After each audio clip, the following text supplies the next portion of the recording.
মসজিদে দান করা অনেক সওয়াবের কাজ, তবে কাফারার টাকা মসজিদে দেওয়া যাবে না, এতে কাফারা আদায় হবে না, বরং তা তখন নফল সদকা হিসাবে গণ্য হবে।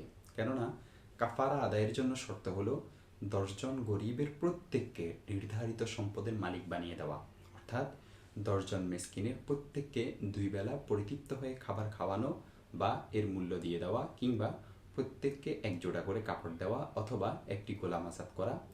কোরআনে মাজিদে আল্লাহ তাআলা ইরশাদ করেন, যার অনুবাদ হচ্ছে, কসমের কাফারা হলো 10 জন মিসকিনকে মধ্যম ধরনের খাবার দিবে, যা তোমরা তোমাদের পরিবারবর্গকে খাইয়ে থাকো, অথবা তাদেরকে বস্ত্র দান করবে, কিংবা একজন গোলাম আজাদ করবে।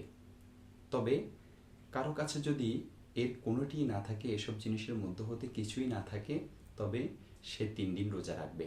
সূরা মায়েদা 89 নং আয়াত, কিতাবুল আসল, ইমাম মুহাম্মদ রহমতুল্লাহি আলাইহির 6 নং খণ্ড 220 নং পৃষ্ঠা, আল মাবসুদ সরাকসির 8 নং খণ্ড 154 নং পৃষ্ঠা, রদ্দুল মুহতার 2 নং খণ্ড 339 নং পৃষ্ঠা।